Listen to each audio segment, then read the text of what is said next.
Studying three languages at the same time sounds chaotic, but it doesn't have to be. Today, we're going to talk about my weekly system for studying three languages in a realistic way and, most importantly, a sustainable system. Let's talk about the problem about studying multiple languages. First one, most people either go to burnout or they will neglect one of the language. It happens. Second reason, it's because the motivation will be fluctuating. Like it will not be completely stable. You will never know if your structure it's working or not because the motivation is just balancing all the time. You will feel like you're not progressing that fast because of course you're focusing on three languages at the same time, not one. And then you feel like the structure is not working, but the structure is working. But just the progress is going to be slow because your brain is divided into three different languages. Then we can say, is it making sense? But no, to take the time and to study three languages in the same time. Should I not just focus on one? I would say it just depends on your structure. It depends on what you want to do with the languages and if you have the right principle to this method, I would say. For example, if you're studying Chinese, um, Bombara, and French in the same time, I would say, what the hell are you trying to do? It's impossible. They're very different. They don't even use the same uh, alphabet. We don't have the same structure. We're not writing in the same way. We don't have the same root. So basically, you're not going to be able to help yourself to the languages to be able to progress faster because you're learning like different languages with different roots, with different sounds, with different way of spelling and talking, with different alphabet writing in the same time is impossible. But if you're telling me like you're right, you're literally learning three languages that have like a common base, like for example, Portuguese, Italian, Spanish. They have the common base. They have a lot of similarities between them. The alphabet is basically the same. The sounds will change a little bit because, of course, the accent is different. But you will get something to help you with the other language. You will feel like some vocabulary you're learning in one language can be used to the other one, and then just the sounds have to change. But remember, when we're learning a language, we don't learning to speak the language as a local. We're learning the language. We're learning the grammar. We're learning how to understand a language in the beginning. So, in the fundamentals of the level A1, A2, you don't need to sound as the local person because you're not trying to speak like that. You're just trying to understand. You want to understand the language. And to understand the language, you can do it even if the sound is still very similar and confusing. So I would say yes, it's not all the time ideal to be able to do the three languages in the same time or two languages in the same time or even more if you feel comfortable doing that. But it just depends on how you're doing it. So let's talk about the system you can build. I am building my system around four principles. The first one, I will call that the anchor language. Basically, I need to have one language that I have as a primary language. This is the thing that I'm going to be doing in a daily basis. It's not like a lot of active learning around this one. It's going to be more like a passive learning because I want to make sure like I'm not getting bored. I'm not getting tired of learning this one, and this one has like a mainly purpose than the other one. For example, Italian today is my anchor language because I'm currently living in Italy. I cannot not learn this language. I have to go through a different level. So today we're not focusing on just being able to understand the language. We want to be able to speak the language, and that has to be my first priority in the languages. So I'm spending more time on a daily basis into that language because the goal is not the same that we want to reach than with the other languages. So yeah, I would say like having a daily contact in my anchor language is what is helping me to make it my priority. I'm having literally like a daily exposure to this language. For example, when I go outside, people will talk to me in Italian. So I'm having all the time the contact of the language.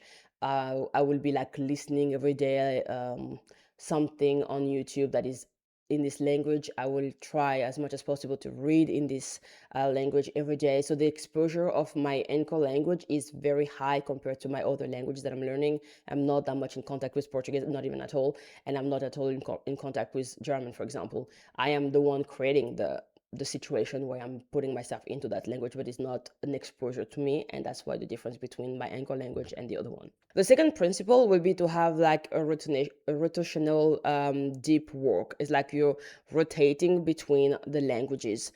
I have a fixed schedule. Like, for example, from Monday to Thursday, I know which language I'm doing an active learning. Remember, we talk about active and passive learning in one of my last video. So the active learning is when you're sitting on the table with a notebook and your grammar, your spelling, you're using the tense, you're using like a vocabulary list to go through the grammar and stuff like that.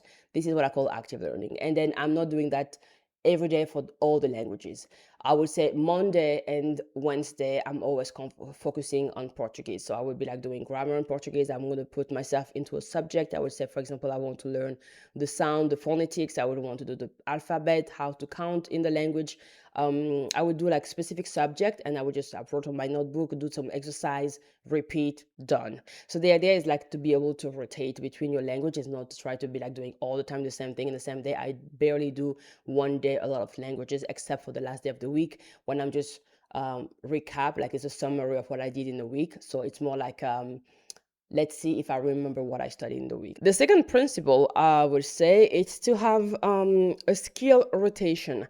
So we talked about having like a rotation with the languages, but also the skill rotation is important.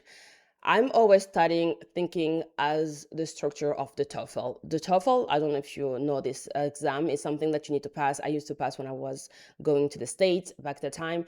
It's focusing on 4 type of exercise: listening, speaking, writing, and what did I say? Speaking, listening, writing, and reading. Yes. So it's the 4 exercises going. And all the time I'm studying a new languages, I have to go through this system. So that means I will have the skill of listening. Mostly this is the first thing you need to do, because I want to make sure like I'm understanding people. Even if I'm not able to express myself, I want to make sure like I'm understanding people. So the listening part is first of all the thing that I do, and I do a lot with reading. And then after, you will do the speaking. The speaking always take more time, because you need to feel comfortable to talk. You need to feel comfortable to express yourself with someone, and having someone giving you the feedback. So that takes a little bit more time. And also this is the fluency that you want to reach. But then you also have other skill that you need to focus on, especially on the beginning of the journey, which is grammar, which is spelling, which is the tense, like knowing about the past. The past is very important. You cannot speak a language if you don't know how to use the past tense. You cannot also talk in without knowing the present. So those are very important things that you need to go through when you are learning a language from the beginning. Also, I would say the phonetics and the sounds and the alphabet is very important. People think like it's a waste of time, but going to the alphabet is actually helping you a lot with the pronunciation after. So when you would get to the speaking skill, you will be able to get faster, because you have done all the phonetics and the pronunciation with the alphabet back in the time. The last and final principle that I always implemented in my system is the energy-based study. Okay, I do not study if I don't feel like studying. This is also something I'm starting to apply now with my degree that I'm doing in law and in communication. I feel like if you're feeling not comfortable, if you're feeling down, if you're feeling like I'm tired, just take the day and say I'm tired and move on.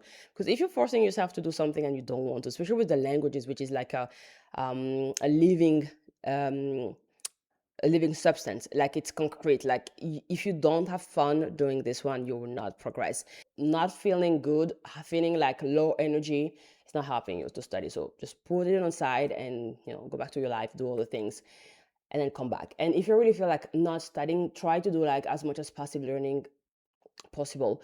So if I feel like I don't want to study like grammar in German, for example, then I will watch a TV show in German and put English subtitles. It's still a way of learning, but I'm chilling behind my computer.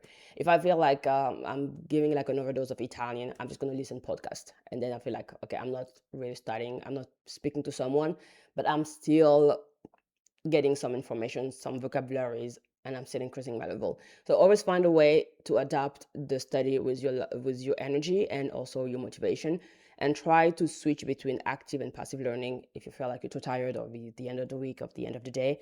So you still have like a constant study. You're still studying every day. You're still being like very regular with that, but adapting also to your own day and your own personal emotions, and also the everyday life. The most important words here is like adapt all the time.